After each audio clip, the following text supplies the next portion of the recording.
starting because I know we got a lot to Let's do it. Yeah, we have a lot to cover today. And so for those of you that I have not had the pleasure of meeting just yet, my name is Ambika Nigam. I'm the founder of the.zeit.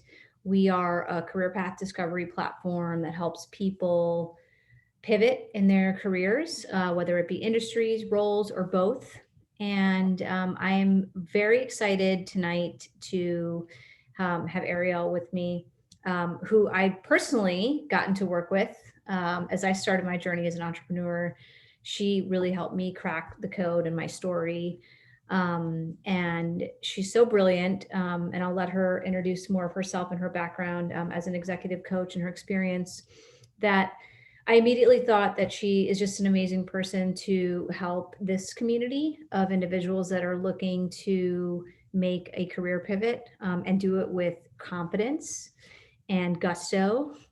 So we have an awesome workshop tonight that is going to be filled with some really, I think, helpful, tactical, thoughtful exercises that are going to help you guys as you're moving through this journey. So one just minor logistical thing I'll say is that we're recording this session. We'll share both the recording as well as the materials with you afterwards. So if you're feeling a bit overwhelmed about keeping up, just know that you'll have access to all of it. And then the other thing that I will say is please feel free to, we want this to be interactive. So please feel free to drop your questions in the chat, and I will do my best to kind of pull them out as Arielle's stepping through the content. So with that, I am going to hand over the keys to the castle, AKA make you the host, Arielle. And you might just see a few folks coming in a little bit later. So if you don't mind just submitting them, that would be great. Yeah. And with that, please take it away. Great. Whenever you're ready. I am, okay, I'm sharing my screen. Does everyone see my screen? I certainly do. Okay, great. Awesome. Well, thank you, Ambika. Thank you so much for the intro. I'm very excited to be here. And we're going to have fun, I think. It's going to be interactive. There's going to be a lot of information. But yeah, I think it's going to be a great time. And yeah, the goal of the workshop is to focus on, how to cultivate more confidence. So, oh, I'm admitting people while I'm talking. So yeah. Pardon any pauses. But yeah, so our goal today is to help all of you cultivate confidence, right? As you're making a career pivot, it's really important to, tap into that confidence, to give yourself like the courage to go after what it is you truly want, but also to communicate to prospective employers like, hey, I can do this. And so that's really the focus of today's workshop. So we'll go through some brief introductions. Then I'm going to introduce this concept of questing when finding your dream job. Then we will dive into, when you feel like you don't have all the skills required for a job and what to do about that. We'll also dive into what to do when you start rambling or going blank in an interview and navigating those types of things. We'll have some exercises for that. And then we will also go into what to do when you find yourself in that runner-up position. So you make it to like final round interview and don't get the job. And we'll also be doing an exercise around that. Can I ask one quick thing? Sorry, before you dive in there. Yes. I feel like part 1, 2, or 3 are things that maybe resonated with people. Is there any one in particular, like you can just put 1, 2, or 3 in the chat that people feel like they need help with, or is it all of them?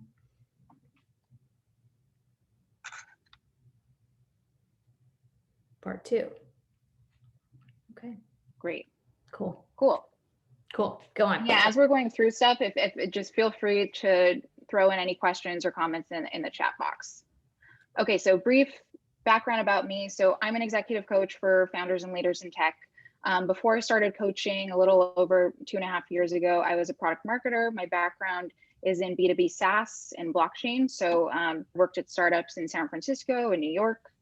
And before that, I got into B2B. I co-founded a social media app in 2015 that didn't go anywhere.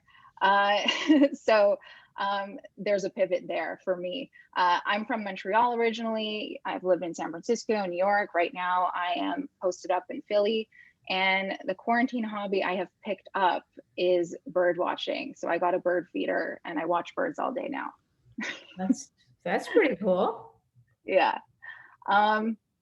Okay, cool. Well, the way I want to kind of kick off this workshop and set the tone is, I want to ask you, can you think of a time when you have thought to yourself, oh, I actually knew more than I gave myself credit for. I actually knew more than I thought I did. I know you can all pull up a moment like this in your mind if you really think.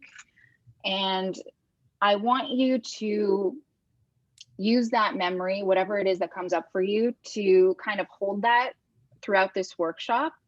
And also hold it closely throughout your career pivot as you navigate, your next steps in finding that dream job of yours, because it's important for you to remember that you actually know a lot more than you think. Okay, so now I am going to introduce to you this concept of going on a quest to find your dream job. So I am going to share my iPad screen, so bear with me because I will be drawing this for you all. I love this, by the way. Interactive. It's very interactive, and it's also got a Final Jeopardy kind of feel to it. Yeah. Okay. Can everyone see like a makeshift whiteboard? Or can you? Yes, I can. Okay, great. Awesome. So I'm going to introduce a concept to you. It's called the A to B model. It was invented by Robert Ellis from Futurosity, but I'm going to apply it here for what we're doing today. So you are all at point A, right? And you are trying to go to point B. And you can think of B as clarity about like this job you're trying to get or the pivot you're trying to make. And A is your current situation. And in order to get to B, you need to be honest about where you're currently at. So being honest about A, your current situation, and being clear about B, what you're trying to do. And that's typically how people navigate going from one step to the next. Now, some people are happy enough, going from A to B, but most people, and I think most of you on the call, don't just want to get, a job in an industry you want, right? You want something more than that. You want something better than that. And what you're actually trying to go and create for yourself is what I like to call B prime. And B prime is something better than you can currently imagine right now. So we can call this like dream job, but it's something better than you can currently imagine right now. Now, to go from A to B is very much a linear path, right? It's like, I like to say it's like a project management problem. You're just putting one foot in front of the other, completing tasks, moving yourself closer to achieving B. But going from A to B prime is actually not a linear path at all. It is very much a quest, right? It's an adventure. And it's a quest because quests are filled with twists and turns and challenges and all kinds of stuff.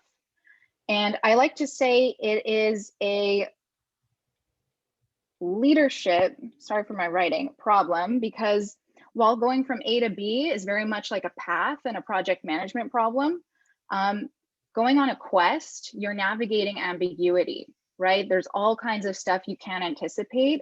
And that's what leaders do, is they learn how to navigate ambiguity. And so I really want you to think about, as you're looking to, make a career pivot into something better than you can currently imagine. So B prime, your dream job, you're really on a quest. You are not on a path. And if you are measuring your success against like a path like measurement, you're actually setting yourself up for disappointment. And so in order to create this B prime here, right, this like something better than you can currently imagine, this dream job, what you actually need to be willing to do is to risk what I like to call like B sub. And you might people like to call B sub like failures, right? But I say screw that. It's not failures. It's actually lessons. And failures are actually lessons in so long as you have quick feedback loops, right? And you run tight experiments. What actually happens is your quote unquote failures or lessons actually move you closer to this B prime. The lessons actually like supercharge, lightning bolt, I don't know what I'm trying to draw here, but like they move you closer to what it is you're actually trying to create for yourself, something better than you can imagine.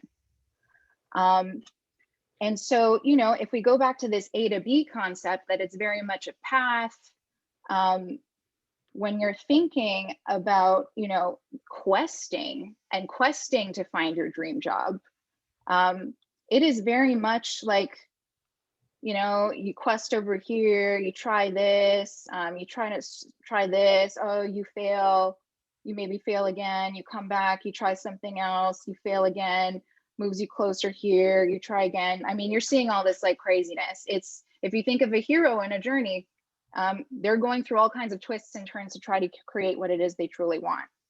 And so I will stop there. Can I just add one thing to that as you transition? Yes. It resonates. I love this kind of framework so much because you reframe this idea of a job search just being very perfunctory, and making it a quest just feels inspirational and empowering. And I think those cycles and the lessons that you mentioned are things that are common no matter what. And I'm sure we have a combination of people where you are in this journey. Maybe you've already been interviewing, maybe you're just getting started, maybe you've gotten offers or you've gotten rejected.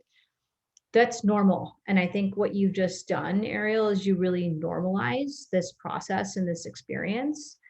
And if you are experiencing any of those things, just know, or if you do in the future, that is normal and that is how you actually get to this ultimate dream job. So that's just my kind of editorial view on it. Yeah, I mean, I love that. It's the no's actually move you closer to an eventual yes. Yeah. So embrace them.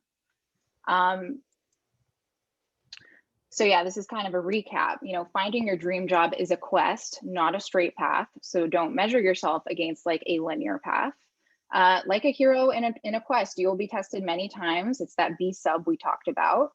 But every failure is really a lesson that moves you closer to B prime, so that dream job or creating something better than you can currently imagine. And embracing the quest means navigating ambiguity, which is what true leaders do. And a quest is an adventure filled with twists and turns, right? So trust the process, and lean into the unknown and embrace it. Okay, so I was speaking with Ambika, and she shared with me that a few common patterns she's seen a lot with career pivoters is, I don't have 100% of the skills required in the job description. I'm afraid they're going to ask me about the skills I don't have, and I'm nervous about what I don't already know. I got rejected, and I'm not sure how more I can take. So I'm curious, like, has anyone in the room ever thought one, two, or all three of these things at any given point? Like I have.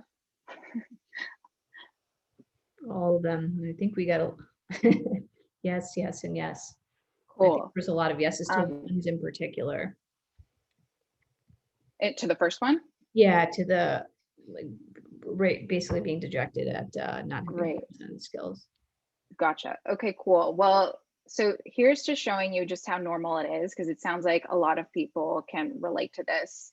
And so the next kind of 40 minutes of the workshop is really going to be kind of going through some information and exercises to help you work through, oh, I'm admitting someone in, to help you work through some of these thought patterns so that you can cultivate more confidence, and show up powerfully in interviews, get that dream job, and all of that. So here is part one, which is feeling like you don't have 100% of the skills required in the job description. So if you could do, this is something I want to share. If you could do 100% of what a job description was asking you, you would actually be overqualified. And I'm especially shouting out women right now who have a tendency to only apply to things when they think they have like 99.9% of the skills. A new role is meant to be grown into. And so, I want you to consider the belief that it is actually a plus that you don't have all the skills the job is asking for. And I want you to consider the idea that it's actually potentially makes you a better fit for the role you're applying to, that you don't actually have 100% of the skills required. And here's kind of why I'm saying that. And so how to flip the script in an interview, like what do I mean by that? If you come up on questions in an interview about not having, say, 100% of the skills required, an interviewer asks you a question about, that gap, say, in your resume. We have a few ideas here of how you can actually flip the script. And by that, I mean to make it work in your favor, or to kind of flip their question around and use it to your advantage. So the first thing is, number one, like, you have something to prove and you're going to work hard, right? If someone came into a job and they've done this a million times, and they don't, they don't have a chip on their shoulder, like, you're going to be eager to learn and improve. And the second point is, you won't get bored, right? You'll be learning and engaged and committed. I mean, I don't know about how many of you, but I've certainly been in jobs where I felt like I've been able to do everything the role required, and 3 months in, I'm kind of bored, right? And when you're bored, you're not really engaged, you're not really experimenting, you're not really like super focused. And so this could very well be like an advantage for you that you can share with the interviewer. And also, I know a lot of you are, either breaking into a new role or even a completely different industry. And you will look at problems in the companies you work for with fresh eyes. And this one's really important because a lot of people, we think, we have all these weaknesses, but your quote unquote weaknesses are actually some of your greatest strengths, because you haven't done something a million times. You're going to look at how to solve something in a new way that maybe other people in the company wouldn't even think to do. And so this is something you should speak to. It's an advantage. Having fresh eyes is very valuable for any team or company. Can I make a quick, sorry. Yes, go ahead. On that, go ahead. I see there's a question, a comment too from Paula. I think it's those three elements are great, and there's some ways to really even double click on them with the hiring manager or with the recruiter, where if you're looking at a problem with fresh eyes, being really specific about how your past experience is going to give you a unique lens to look at this new problem or this new role. I think like going straight for that point and being very tactical with a recruiter or a hiring manager is a great way to address it, as well as, talking about you have something to prove and you'll work hard. And that's a good way to address a gap is, this skill, and many times the skills that like you think you need, they're not mandatory to get started in that role.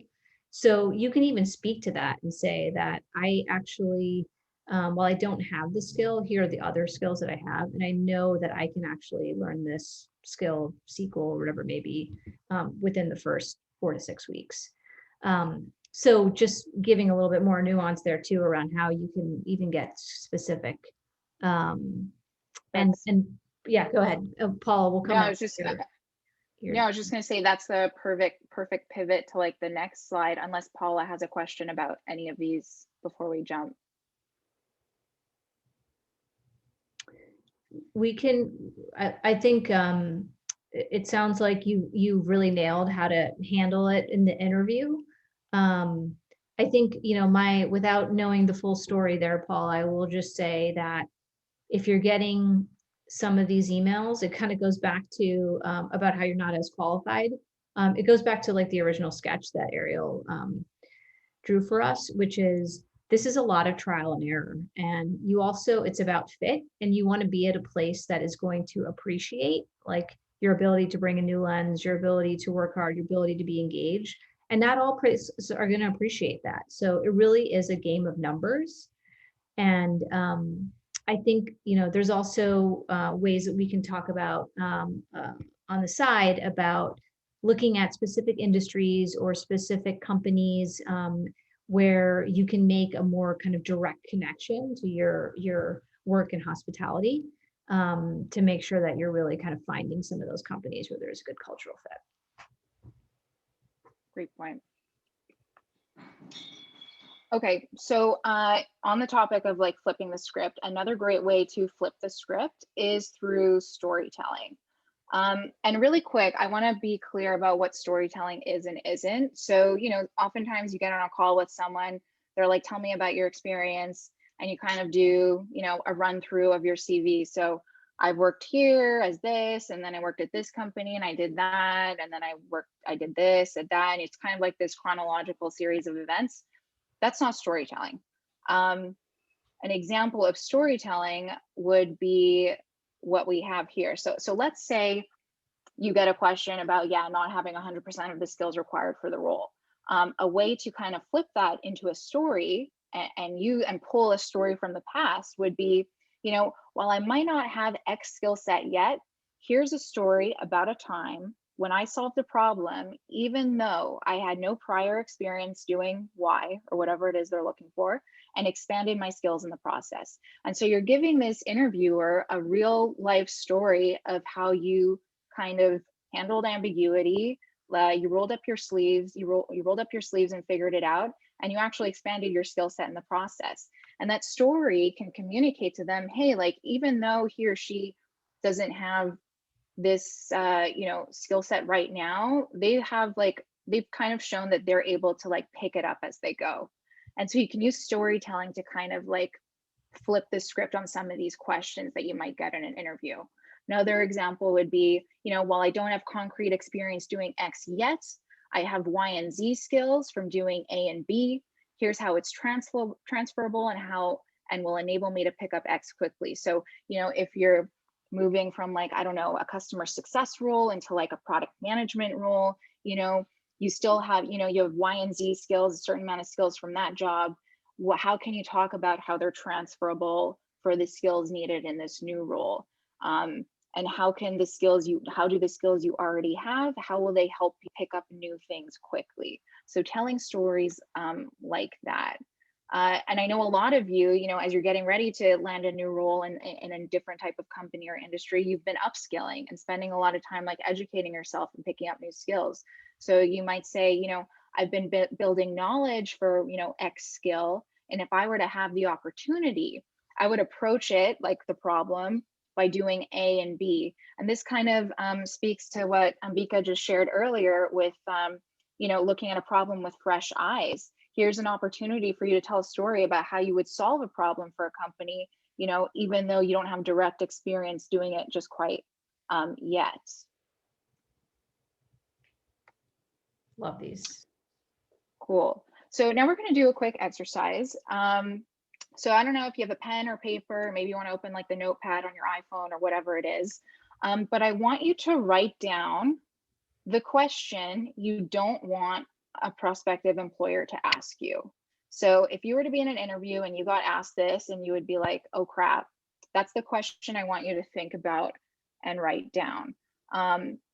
And the reason being, like, the concept here is to lean into everything, lean into what you're scared of or what you want to avoid, because it actually, you'll end up realizing that it's not as bad or scary or terrible as you think it is. And you'll realize you know more than you think.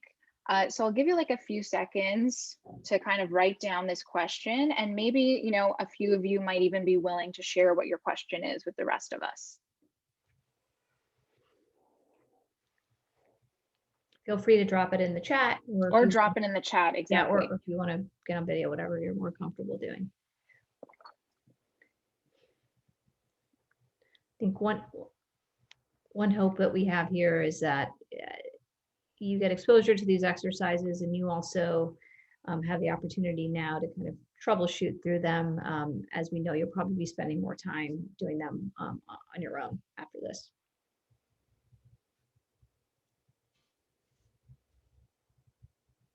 Oh, Paula's got a bold one there. Ooh, what is it? I like it. Have you ever been fired? Ah.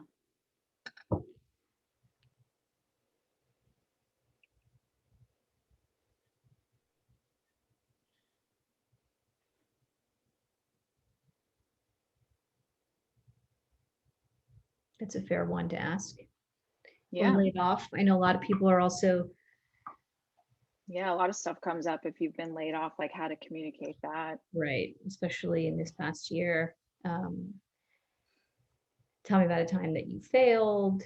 Yeah, that does kind of feel like a loaded question, both of them, to be honest, that you might be getting from a prospective employer. Okay, well, you know, I don't want to take the whole time to answer this, and I'm sure you could all do some more thinking and maybe come up with just more than one. But your kind of homework here is to think more about this question or a few of these questions, and think about how you might answer them by leveraging storytelling, by leveraging some of the examples we just went through, and how you might flip the script on some of these quote unquote like dreaded questions. You know, and you can leverage other folks who are on this workshop, other people you trust in your network, to kind of maybe ask you the question and have you respond, get feedback. But like I said, the goal here is to kind of lean into everything, lean into what feels uncomfortable, and you'll actually discover that it's not as bad as you think it is, and then you're actually more prepared and enabled to respond appropriately than you give yourself credit for. We got some other ones I'll just rattle them off. Like a couple about situational questions around failure or weakness. One around, you have a lot of tactical experience, but kind of, are you ready for a leadership or more strategic role? And then questions about fearing around a specific, you know, degree that you specialized in. Do you have it or not? All good ones. Yeah, I think these are really like very universal too. Yeah, especially that question around like, you have a lot of tactical experience, but what makes you think you're ready to be a leader? I was like, ooh, it's juicy. Yeah, and I think people, especially when you're making that like pivotal move and you're trying to step into a leadership role, you got to start somewhere and being able to really position yourself for that. Yep. Yeah, these are great. So hold on to those as we move into this worksheet. Great. So, you know, now we're going into like part 2. So this issue of like going blank, rambling in an interview. You know, we tend to do this for like 2 reasons. Number one, oh, I'm admitting someone in, just give me a second. So we tend to, ramble when we're nervous or insecure. And one of like the symptoms of that is we use words to overcompensate. So the rambling comes from that. Or, you know, we tend to go blank when we're nervous, or sometimes, you know, we've rehearsed something so much because we're so nervous, and then we become robotic in our responses, and like a question can completely throw us off and mess us up. And, you know, both of these scenarios stem from a lack of confidence, right? When we're confident, we're better able to improvise. So like think on our feet. We're not relying on some rehearsed thing we came up with. We're better able to think clearly. and we're better able to trust ourselves to respond appropriately, right? Half of this worry of, trying to rehearse something or rambling, it's because we don't trust ourselves to just be able to respond appropriately to the question we're being asked. So yeah, the question is, how can we build confidence, especially when we haven't mastered certain skills we think we need? So even going back to that first question, like being asked about, not having 100% of the skills you need for a job, how can you cultivate that confidence when you know yourself you haven't yet mastered the skills, required? So we're going to go back to my iPad again, and I'm going to whiteboard a concept for you that is going to show you how to start working to change your thoughts. So give me 1 second.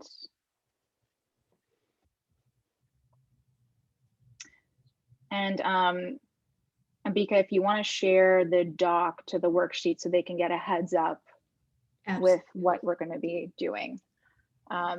So yeah, you're going to get a worksheet that I've created for you guys. Oops. Okay. But I'm going to explain it. Yeah, there it is. Ambika will throw it in the chat. So you can all, look at that, make a file, make a copy, and make your own so that you can edit it. But while you're looking at that, I'm going to actually explain the model and the concept here so you kind of know what to do when we get to the exercise. So, excuse my handwriting on my iPad. So this is the thought work model.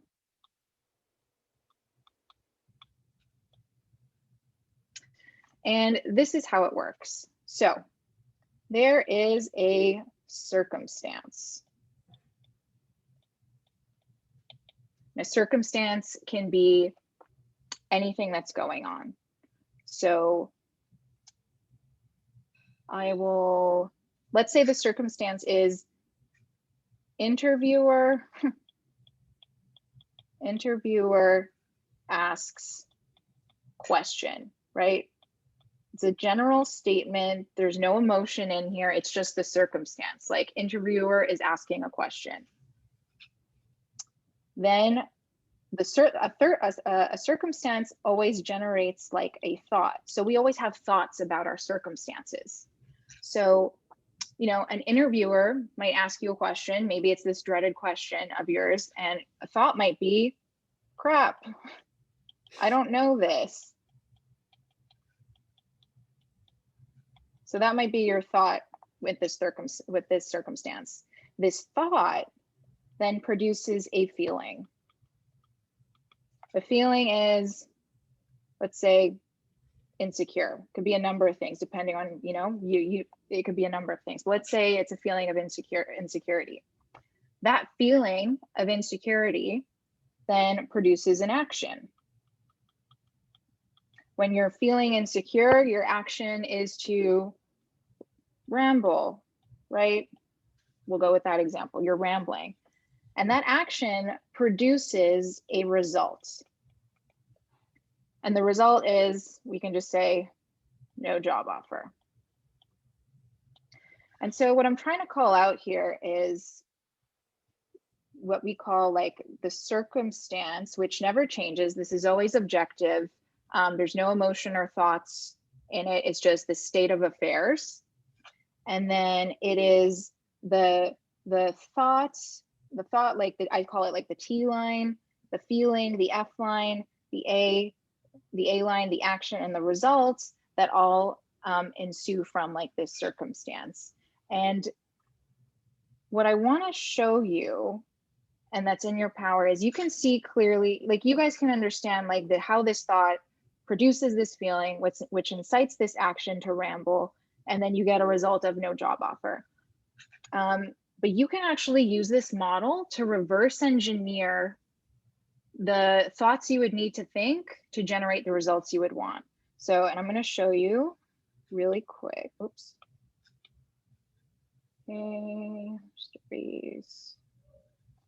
Okay, so now we're going to go backwards. We're actually going to reverse engineer what. So let's say the result we want to produce is job offer. What action would you need to take to produce a job offer in this circumstance of interviewer asks question? Well, for example, let's just say you communicate powerfully. Let's just say, okay, cool.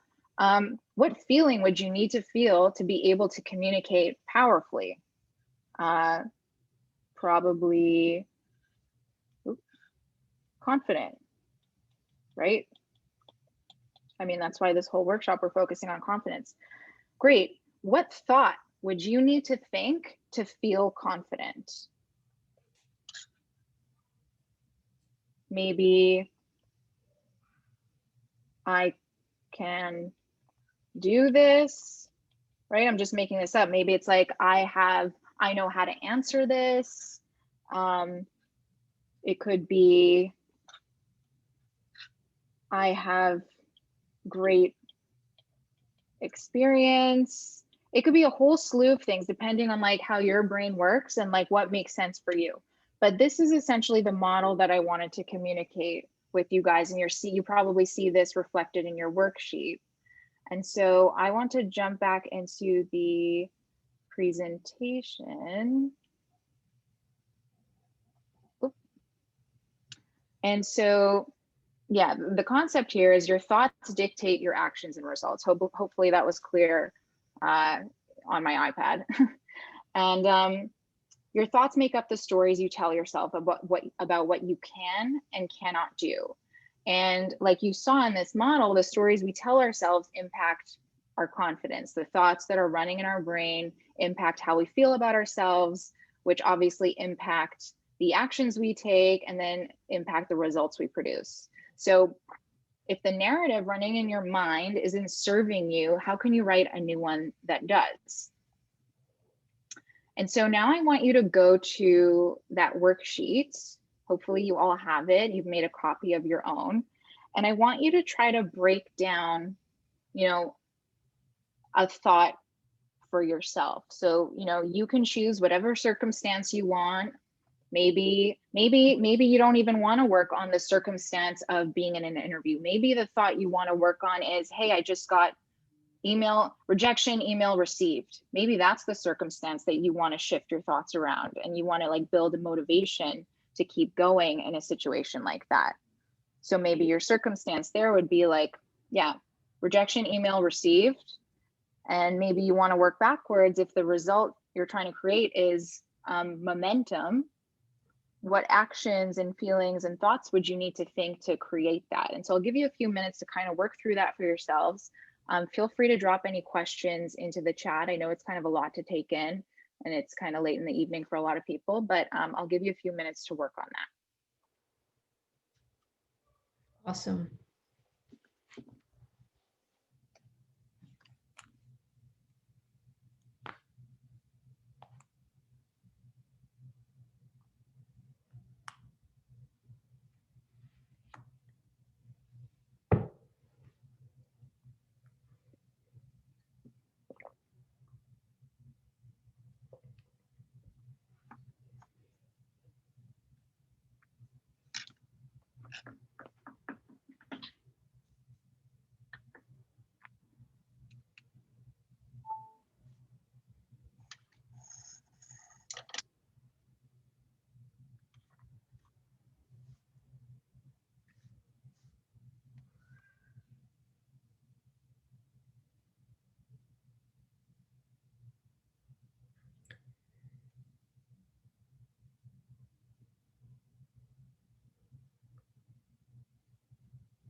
Do we want to see if anyone wants to share a working example?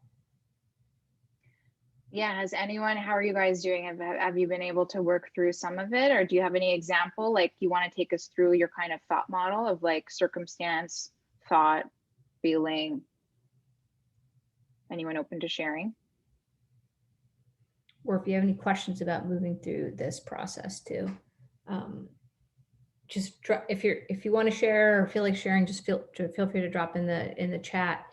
One thing that I'll just say as people think about that is, what I really like about this framework in this exercise is it provides a structure to self-reflect as well as resolve and kind of move on. And again, going back to your very initial sketch of how this process is messy and it's nonlinear, you have to have these moments in order to iterate on what's working and what's not.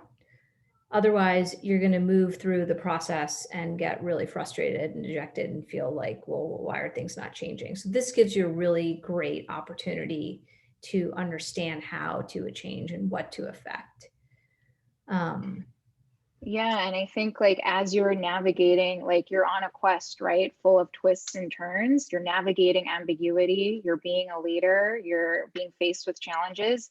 It is extremely important that you learn how to manage your mind and your thoughts, right? So that you can, you know, maintain your confidence, continue to be motivated.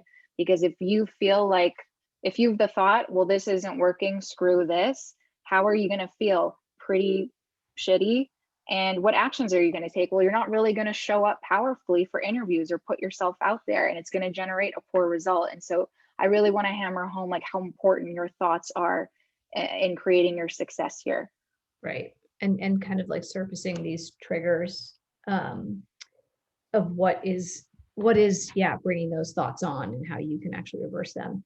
And I'm just kind of ad-libbing here a little bit, but looking through these like brave examples that people have shared, like I'm scared about getting this question about have you ever been fired, and you know, or you don't have any, you have tactical experience, do you have any leadership experience or strategic, like these are, I think, really great examples of how, and it also kind of ties into what you were saying earlier about bringing, you know, showing how you bring a unique lens to the problem. Like a lot of these things work together, I think.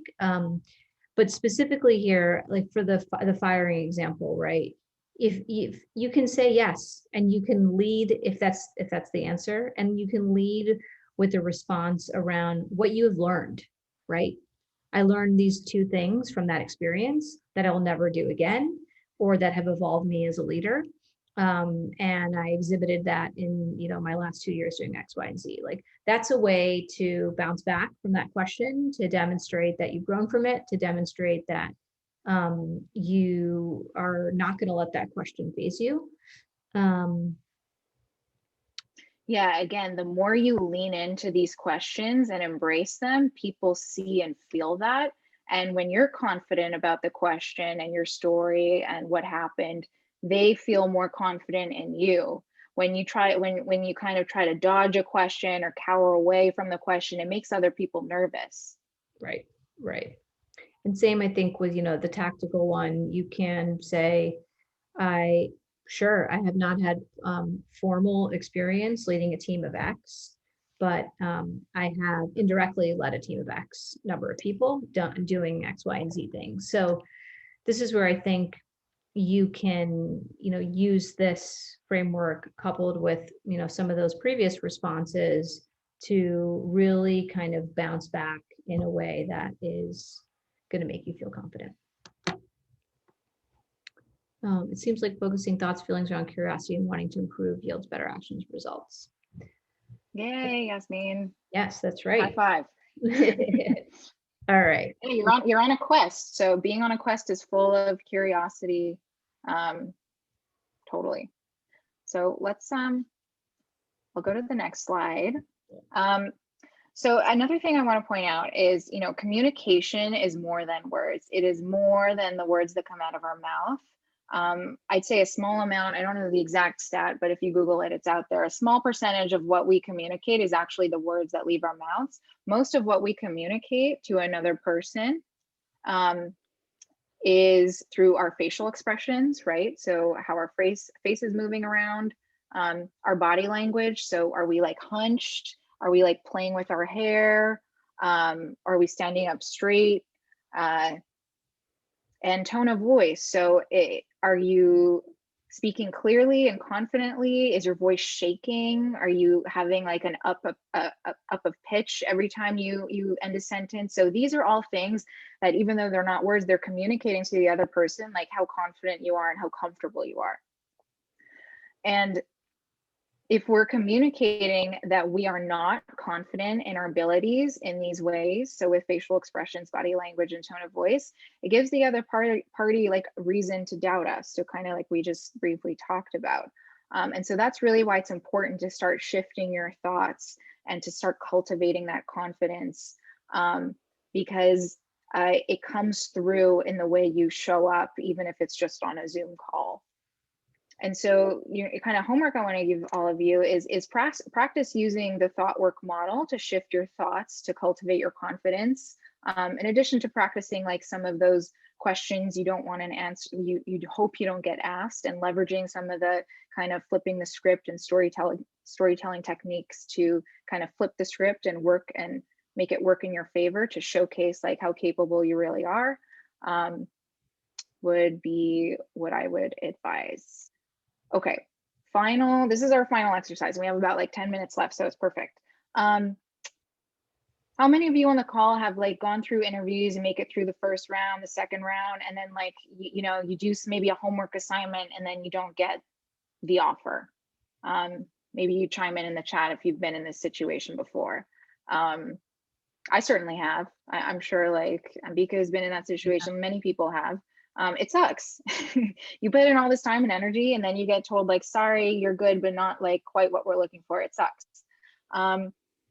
So in these types of situations, again, going back to the first concept, the A to B concept we talked about, you're on a quest. You're trying to create B prime. You're trying to create your dream job, and that is filled with twists and turns. You also need to be willing to risk B sub. So you need to be willing to fail in order to move you closer to what it is you're actually trying to create. And as long as you have quick feedback loops, those failures are actually just lessons that move you closer to that, something better than you can currently imagine right now. So again, I'm going to keep saying this, failures are really lessons as long as you have quick feedback loops. And so some feedback loops here are, if you're in an interview, you go through the whole shebang and you don't end up getting the offer. What went well in the interview? Like, what can you replicate for your next interviews that you're going to be doing? What didn't go well? Was it, how you phrased something in an interview? Was it maybe you didn't follow up? Maybe, doing it, maybe, and this is an opportunity to get feedback from them. Like, hey, can I understand better, like why I wasn't the right fit? What were you looking for? And using those learnings to improve your next round of interviews. And yeah, how can you improve for the next one? Because figuring out, like taking taking whatever failures and figuring out like how you can translate that and process that and improve for next time is super important. And I'm just going to jump in for a sec because Paula had chimed in with the comment around. Oh, great. Yeah, go ahead. Having interviews not long ago, and said she was going to be brought back for a third, and then never heard back, just basically being ghosted on, which I think, many of us have been there as well. So you're not alone. And I think, in that case, you don't have the luxury of maybe getting some feedback around some of these things, what worked well, what didn't work well. So there's a couple things I would suggest is to one, this is where having a connection to every single person that you've met in that process is helpful. So you can ping them off each other, right? You can say, hey, I was dealing with so-and-so and was told I was going to be brought back, but I never heard back. And I know we met in the first round and I would love any feedback that you have for me. That's one way to move through it. The other is like, sometimes this happens and you have to accept it. And that's also why the cycles are so important. One of the biggest failures I see is people putting all their eggs in one basket. I want this job at Intercom and it's my dream job, and ignoring pursuing, 15 other opportunities at the same time. It's a game of numbers. So you really got to have a lot of lines in the water Yep. Because then you will also realize that, when you don't hear back from someone, that's not a place that you want to work at either, by the way. That's like the biggest gift That you'll ever get. is so right. The same way you're interviewing for a job, don't forget you're also interviewing these companies. Like, do you really want to work there? And for any company that ghosts you, kind of a red flag. Red flag. Yeah. Good. And I'm glad that you are pursuing several opportunities. Sorry, go on. And we have a couple more builds on this one, but yeah, keep going. Cool.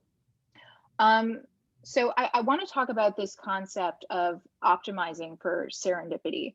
So, obviously we just said here, like, failures are really lessons and they help move you closer to be prime. But there's something else that also helps you create, your dream job or something better than you can currently imagine. And that is optimizing for serendipity. So how do you do that? And Ambika kind of just briefly touched on this, is it's increasing your chances at bat. So a lot of people like to say, oh, well, that person's just lucky, or that person got lucky. Like, there's no denying luck plays a factor in landing the right job at the right time, meeting the right person, the right connection. But guess what? Like, the luckiest people create their own luck. And how do they do that? By increasing their chances at bat, by increasing the amount of times they put themselves out there, by increasing the amount of people they build relationships with, by increasing the amount of conversations they're having with folks. So they continue to put themselves out there, and they're effectively creating their own luck, because they're just optimizing for serendipity. They're creating all these opportunities for something to go right. And it's like, if you ask any, statistician or mathematician, sometimes people go all crazy over coincidences, like, oh, it was a sign. And like, those folks will just tell you, well, actually, if you look at the numbers, like, this is bound to happen, if you look at the numbers. And so it really is, this is a numbers game.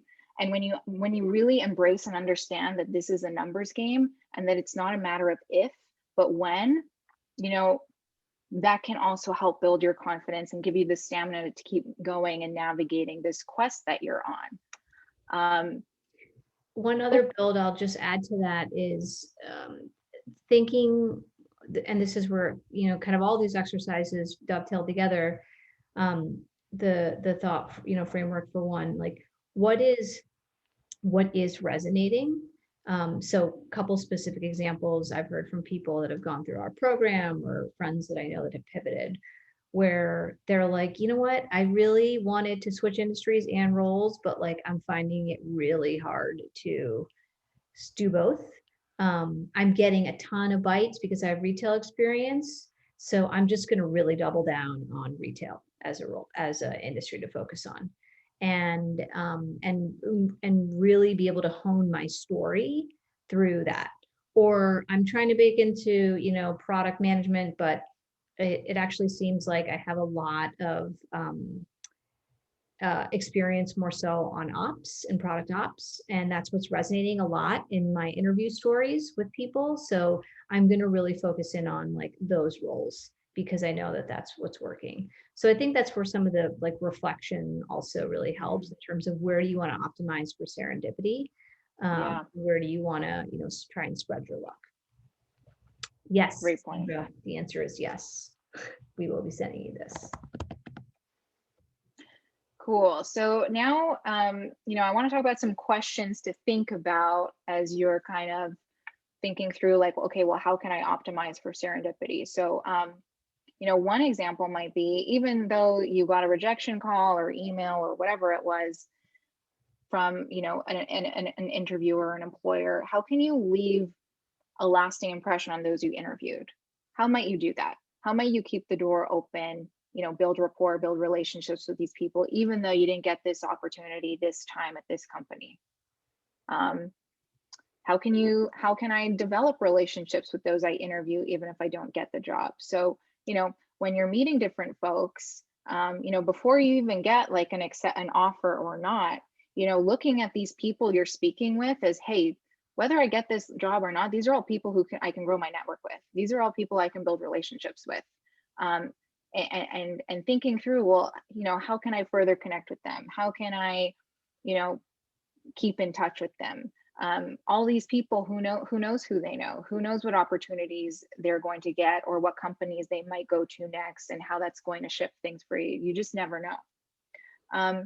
This is an important one. So oftentimes when we're making a pivot, we can be shy about it, or we can maybe be a little bit kind of nervous or even embarrassed and not want to share it with our wider network of like, hey, I'm actually trying to do this thing that's kind of different. And that actually blocks you from like optimizing for serendipity, because if everyone in your network knows, like, Paula, I'm going to use you as an example. Even though I know Paula is doing X, like now I actually know that she's trying to create something or do something completely different. Well, now I can know in my brain, like, oh, if I see something like this, Paula comes into my head, and I will send Paula opportunities, or I will connect Paula with different people, or, and so you're kind of planting the seeds in your entire network of like, hey, I know you know me in this respect, in this field, in this type of role, but actually think about me now in this type of role, in this type of opportunity, in this type of industry.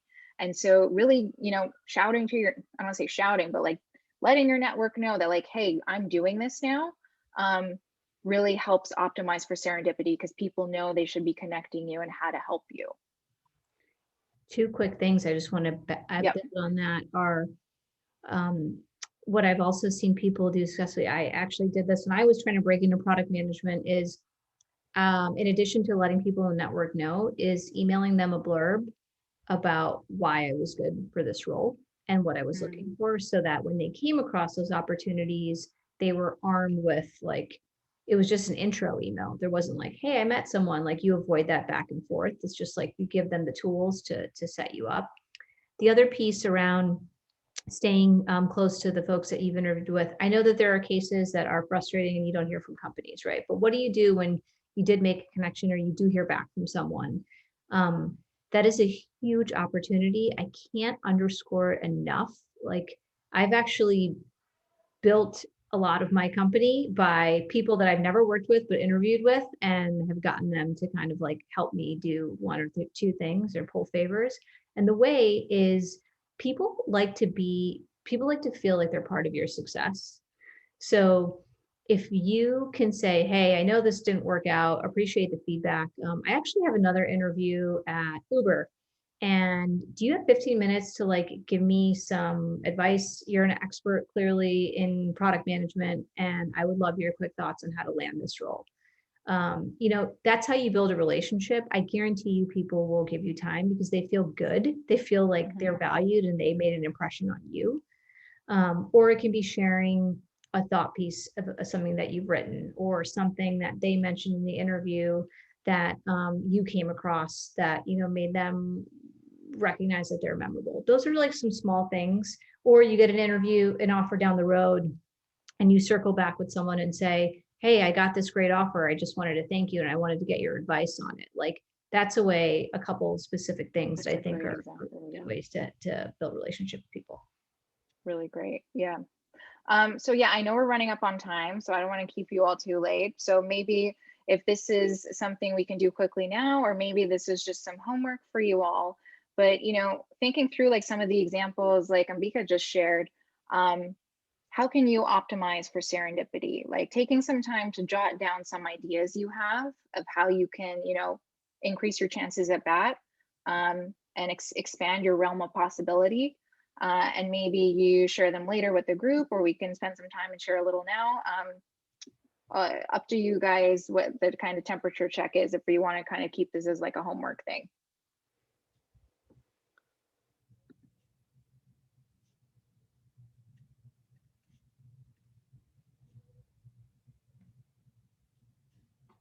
I think we got, maybe some people do have to kind of sign off, but cool. So let's homework. Let's leave this then for homework. So let's wrap up then. So takeaways from this whole workshop, like if you remembered nothing, if you only remembered these things, I would be really happy. So, You are on a quest to find your dream job, and it's not a linear path. So don't measure success comparing it to a linear graph. Your thoughts dictate your actions and results, okay? And you can change your thoughts to cultivate confidence so that you show up powerfully in interviews. And it's not a matter of if, but when, right? It's a numbers game. So optimizing for serendipity, and you can create your own luck when you do that. So that's it. Thank you, everyone. It was so great, having this workshop, getting to know some of you, hearing some of your stories. If you want, you can book a 2-hour coaching session with me for free. If you go to my website, you can click just book a 2-hour session with me. And also I send weekly emails that talk through like confidence, decision-making, navigating ambiguity, being a leader. If that is interesting for you, I will drop the link in the chat. I will also drop the direct link to book a call with me if that's something you're interested in. And then I will let you all get on with your evening. Awesome. That's really kind of you too. Thank you. I know I personally benefited from it. And like I said, well, first of all, thank you, Arielle, so much personally for helping me in this journey, and for these great exercises. Really, really appreciate it. And they're very thoughtful.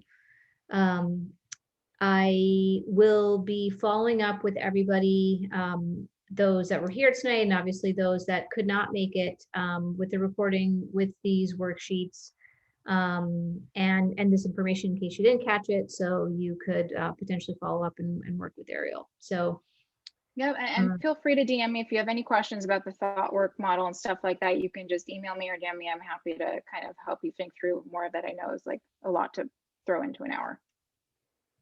Yeah, awesome. But you covered it magically and masterfully. Awesome. Well, it was great. It was great meeting all of you. Good luck on your quest. And yeah, I look forward to seeing and hearing about your successes on LinkedIn or wherever it is. Awesome. Thanks so much. Clearly from these chats, you can see how valuable it is the way people are responding. So really appreciate it, Arielle. Yep. Have a great evening, everyone. All right, everybody. Yes, have a great evening. See you all Bye. soon. Thanks. Bye.